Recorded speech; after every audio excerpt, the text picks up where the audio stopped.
Hello and welcome to what will probably end up being a too long video of me going on and on about this one franchise because I lack self-control. Anyway, with the English translation of the 13th volume of 86, we finally got up to the Japanese release, and where the hell is my release date for volume 14? I need it so bad. So bad. But first things first. I can read Japanese, so I actually read it before, but because 86 is a very military vocab heavy work, I always read the English translations when it comes out to make sure I get everything right. I finally had the time to sit down and binge read it in one go, and I gotta say, putting aside the matter of translators leaving the mistranslated spelling of Chitori's name for sake of consistency, even after Asato Asoto confirmed its spelling, reading this volume again, especially after I randomly binge read all the other volumes back in July, I think, really solidified in my opinion that no matter how many times I read it, I will never get bored of 86 as a whole. And I could leave it at that. I like talking about what I'm reading and watching, but I've already read this volume before, and I pretty much already poured everything out into like a long shower session monologue right after. But this week I did that thing of going online to see people's reactions, and I have seen opinions. Not extreme ones, nothing that would hurt anyone, but many opinions. It's a bunch of small stuff that irks me off just enough to actually have me making a face whenever I read it, so I'm here to talk about it because I'm a super small channel and the chances of me pissing anyone off with anything I say are very slim. I am giving a fair warning. This will contain spoilers for 86, the anime and the light novels, all of them probably. It's nothing too specific for the most part, but it's still spoilers, so consider yourself warned. Okay, so one critique or complaint I briefly saw after the English volume came out was that the transition from the previous arc to the next one, which will be the final arc, is being dragged out too long, and I understand where people are coming from, but I don't fully agree with it. I think volume 13 was exactly what the story needed in terms of transitions, a steady storytelling, and setting the stage for the final arc, and a big part of the reason why I think people feel it's being dragged out, in my opinion, is because of volume 12. I've seen critiques about volume 12, and while I can see where some of these opinions are coming from, a lot of it is just a reaction that I think was the whole point. Volume 12 dealt with a very unflattering aspect of human nature, and not in the same way as the rest of the series has done so far. Because to put it in the simplest way possible and basically quote what even the characters themselves were saying several times, it was stupid. The characters that created the source of the slowing down of the pace of the plot were stupid. What they did was not only stupid, but also completely unnecessary. And showing that was the point, or at least a part of the point.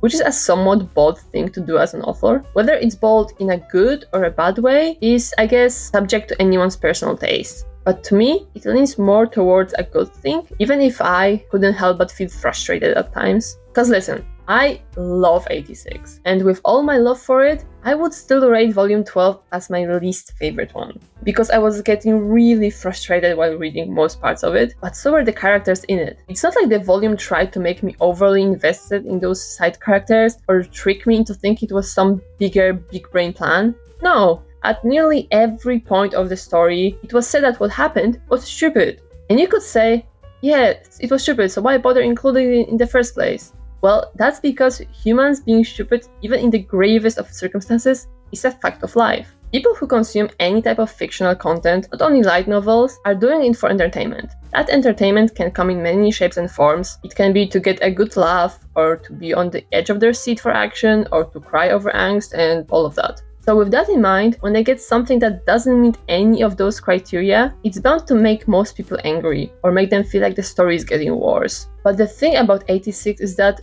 from the very beginning, it was never afraid to include all aspects of human nature, the ugly and the terrible, as well as the good and hopeful, and in volume 12, also the stupid kind.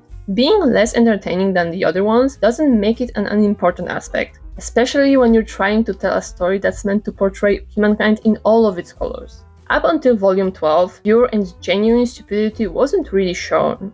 Sure, there were some comedic inserts here and there, but that's a completely different story. In regards to characters, from the main, supporting and background cast, it just wasn't a thing. Even if we consider the people of the Republic, as much as it's tempting to call them stupid for creating the situation that eventually led them to their own demise, they weren't stupid. They were ignorant. They were self-centered and they were vile. They couldn't see how short-sighted their disgusting plan was, and that so many things could go wrong, and they did go wrong. But at the end of the day, it's not genuine stupidity, because disgusting as their actions were, they were executing in a way that, for the most part, unfortunately worked for them. The system they had developed worked. Had the Legion not been able to assimilate the heads of the 86 processors, it may have been a success for the Republic. Even after the fall of San Magnolia, it was still ignorance that best described the people that managed to escape. The reasoning was twisted because of the years they spent sheltered from the war, but there are scenes and bits of dialogue and internal struggles where it's either implied or outright written that most of these people, and the majority of people who were actually given some screen time, were aware of the flaws in the reasoning. They were aware they were in the wrong, or at least they were aware that they were losing control of their plans. They were just too deep into it by then to go back, or they didn't want to go back because they got too comfortable in the position they had for all those years. Yes, you could call them stupid for refusing to change or for being ignorant, but that's a whole league away from genuine, pure stupidity portrayed in Volume 12, where most of the side characters, the new ones that were introduced, didn't understand a single thing of what was happening, of what they were doing, of the consequences, of anything really. And it's just a not entertaining aspect of human nature to include. It's so stupid to the point where it's not even funny. It just gets you frustrated because all of this could have been avoided and everything could progress more smoothly, but that's just not how real life works sometimes. In real life, those stupid and unnecessary but also unpredictable incidents do happen. And yeah, 86 is a world of fiction. It doesn't have to follow the rules of real life, but it's always done that. Asoto Soto wrote and is writing a story that has everything painfully human at its core. And humans aren't just perfectly good or perfectly evil. Some of us are just walking around without really knowing what we're doing, and sometimes we make a mess for other people to clean up later. I could be one of them, probably am. Whenever people are good, it's all fine. When they're being evil or just bad, I make myself bear by thinking they'll get what they deserve eventually. But there's nothing more infuriating than that someone, a friend or a coworker, that really, truly thinks they're being helpful or clever, but ends up making so much trouble for me and they aren't even aware of it. Not even when I try to explain it to them. I hate it so much. It made me quit my old job and I don't like reading about it.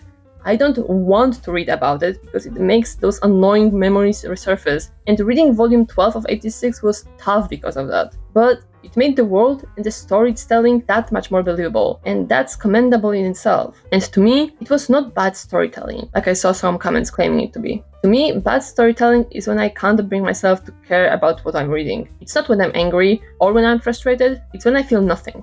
Feeling annoyed at the characters I'm reading about, and I was so fucking annoyed at times, is proof that the story managed to invoke an emotion in me that I wasn't willing to and didn't want to feel. And I do genuinely believe that was the point of it, or at least partially the point. And you know, if there are people out there who didn't feel as strongly and who actually didn't care about any of it, and therefore don't agree with anything I just said, that's okay. There can be as many opinions as there are people out there. This is just how I see it and how I feel about it. But I also think another argument can be made that is a bit less subjective to anyone's personal tastes: the structure of storytelling.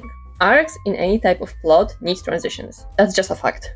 In mediums like anime or manga, especially those centered around more action-heavy elements, it's not uncommon for structure to be more or less linear. You get past one obstacle and then you're moving on to the next one, more difficult one, and so on and on and on. There's usually some sort of cooldown between the two to let the readers breathe, but in general, I feel like keeping the momentum going is crucial in holding the reader's attention. And yeah, that's just a good way to tell a story. It's what works. But 86 is a story about an ongoing, very brutal and very unfair war, and wars just aren't linear like that. Sometimes one side gains the momentum and comes close to crushing the other side, but it's just as possible that a sudden stalemate happens. And it can be very short, or it can last longer than expected. Now, add to the fact that this is a transition right before the final arc of 86. You had volume 11. Yes, you could argue that it wasn't as action-heavy as some other volumes, but the emotional and mental conflicts in it, and the development of the war they were in, and the evacuation of San Magnolia, it was heavy. A lot of things happened in it. It's okay to want the story to progress straight to the finale, but then without volume 12 and 13, at the end of volume 11, it was clear that the characters weren't ready. The story wasn't ready. If we had gone into the final arc right away, I don't think it would have been a good transition, because the development that had happened at the time wasn't enough to bring us to the type of situation we have at the end of volume 13.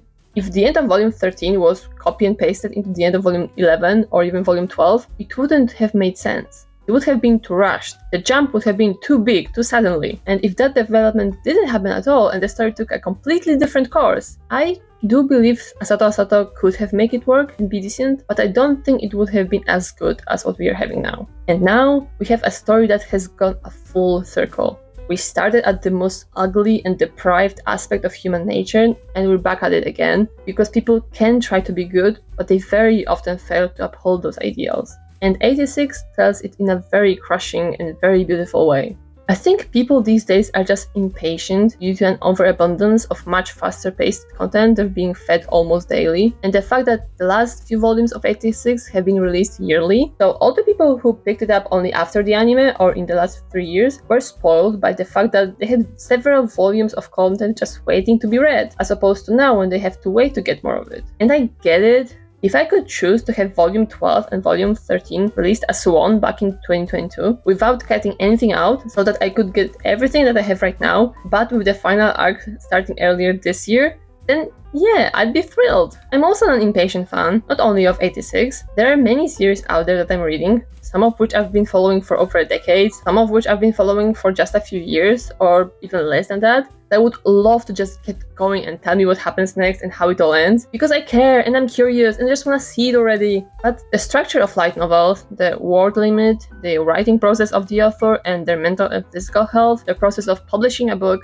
it's not easy. It has to take time, especially in an industry where people are known to overwork themselves into severe health issues. And if the price I would have to pay to get that final arc come sooner is to have a rushed transition that speedruns not only character development, but also key plot points that are the foundation of the final stage, then I'd rather just wait. I can understand if people don't want to wait or would rather drop the series or to put it on hold until all of it is out so they can just binge it. You do you, I'll do me. And on another note, impatience also ties to another complaint I saw about volume 13. I'm like half sure it was meant as rage bait, especially the second half of it, which I'll talk about a bit later. And I'm not one to argue with anyone in the comment section, but I do like ranting, so here it is. Basically, the first part of that complaint, which I sort of understand if I try, was that the struggles and developments the characters are going through are being repeated. As I said, I can sort of understand it because some things are definitely being mentioned quite a few times, but at the same time, changing and healing are not an easy process. Even if you manage to overcome your past habits or think that you did, and you don't fall back into them for a long time, it doesn't mean that when a triggering enough situation happens, you won't regress to how you used to be. And the environment of 86 isn't exactly the most comfortable one for positive and smooth character development. This will be outright spoilers, but let's take Shin as an example. As one of the main characters, he's already gone through an extensive character development arc and has gone a long way from how he used to be in volume 1. And yet, when he's fighting Morpho in chapter 3, we see him somehow regress back into how he used to be. And it's frustrating. Even his friend is being frustrated by it, and he says it out loud after the fight. But the circumstances of that regression shouldn't be dismissed. All of the first fronts have collapsed. The war they've been fighting for most parts of their life is looking worse and worse, even after they've somehow managed to believe for a single second that they may be able to win, and that it may all be over soon. The discrimination they used to experience is now slowly coming back. Everyone is stressed and exhausted and they can't rest because it's the battlefield. And on top of that, the person most important to him, Lena, is being held captive with no way of communicating with her directly, at least in that moment. And that's just top of the iceberg. That's a lot to process. It's really not that difficult to imagine one's bad habits would come crawling back. But the thing is, it's not walking in circles. It's not 1 step forward and 2 steps back. It's more of a 2 steps forward and then 1 step back. Because yes, he does something we and the characters all wish he'd stopped doing already, but it only takes him the right piece to fall back in place to remember himself, because all the character development he has gone through wasn't for nothing. There are other examples of this in this volume, but I think one is enough to illustrate what I mean. I think it's fair to feel frustrated with it as a passive observer. There were times in real life where I would get frustrated with my own friends who I love very much when they would do a similar thing. I'd never say it out loud, but I'm just human. I definitely thought to myself, just get over it already. When some of them would do something that, to me, was like an endless cycle of going back and forth between problems that had no need to be as long-lasting as they ended up being. And if it's something you can feel towards real people who you love, then it's only understandable that you'd feel it about fictional characters who you choose to love because you chose to pick up that book. Especially when, unlike in real life, and unlike all those characters, you have all the pieces of the puzzle laid out in front of you in the narrative. But I just don't think you should expect characters to be perfect in a terribly imperfect world. And the second part of that complaint, which I do genuinely think was just rage bait and nothing else, was that nothing happened in this volume. And like, what the fuck do you mean nothing happened? Yes, you had quote-unquote usual personal drama going on, but also you had a total collapse of all first fronts and soldiers deserting right and left. You had an implied fall of a whole country. You had a full view of the public going from trying to stay calm to unrest to desperation to falling back into their worst traits. You had people of the Republic making a mess again with their so-called rebellion or independence attempt. Characters, important even if not from the main cast, got hurt and died. You had what was effectively the top military structure being overthrown to commit an atrocious act under the excuse of a last resort. My guy, that is not nothing. I will not be baited into starting a shitstorm in the comments, but it did get me raging, so I guess the rage bait worked. It's not that there isn't anything I'm not as happy with in this volume, or in the previous one, or any other volume really, because of course there are some small things here and there. I just prefer talking about what I like rather than what I dislike, because why would I make my mood sour when I can just try to feel happy if I can? I can understand why some people found the very sudden and very frequent point of view changes to be too much, because sometimes it was, even for me, but at the same time, you can't tell a story like this from just one or two perspectives. The early books had less of that because at the core of it, it was a simpler story back then, a simpler conflict.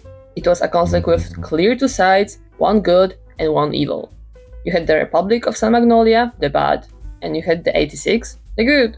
The Legion, at least in the first book, while it was the direct source of suffering and death, was an evil that was merely an aid and a reason for the evil that the Republic did. Then in the next arc, you had the Federation, the mostly good side, and the Legion that was acting as the main bad side at the time. But right now things aren't as clear anymore. The Legion is still the direct source of death and are the evil side, but it's not a simple two-sided conflict anymore. It's not humanity versus the Legion as it was in the previous arcs. It's the Legion versus humankind, and it's humans versus humans versus humans. Yes, it can get overwhelming to switch back and forth, especially for people who aren't all that good at remembering who is who. I too felt that at some point it was written in a way that would suit a visual medium like an anime or a manga better than it did for a written work. But 86 as it is now has many sides and many perspectives that are crucial to the portrayal of the whole situation and to explain how and why we arrived at what we've got. Yes, I also wish that some things that to me were more obvious would be left unsaid and for the reader to just, get it. Because this far into the series, Asoto could have some faith in her readers, but at the same time, I've seen people twist very clear aspects into something completely different one too many times in other fandoms, which left with me with severe trust issues of my own. So, in a story like 86, I think I'd rather she says everything very clearly and very straightforward than seeing people twist the unsaid into something completely contradictory to the narrative. Another thing I understand and sometimes agree with is that Lena's character has been somewhat underutilized in those last two volumes. Here I'm halfway between making an excuse and hoping for the best in the future books, because Lena was a crucial part in the evacuation of the Republic and got a lot of spotlight in Volume 11, and I'm hoping her getting her mental health break is just that, a break, and she will get to shine again in the final arc, as, one of the main characters, as she is. Her last scene in Volume 13 is making me really optimistic, and I do have one thing I'm really hoping to happen in Volume 14, but I'm scared that if I say it out loud, it won't actually happen, so I won't say it. Now, all I really need is an announcement about Volume 14. I can wait, I swear I can wait. I don't need it to release next month or in February, just tell me when. Tell me how long I will have to wait. Please, I am begging you.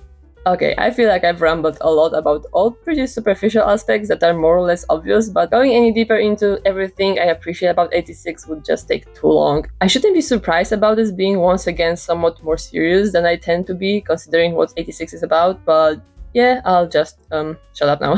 This is already my longest script so far. Here are my sketches of some of the characters. I'm finally learning to use less lines and more colors and tones, and still doesn't look exactly how I want it to look, but it's getting there. Yay! Thank you to anyone watching, and I will hopefully talk less and about something lighter next time. Bye!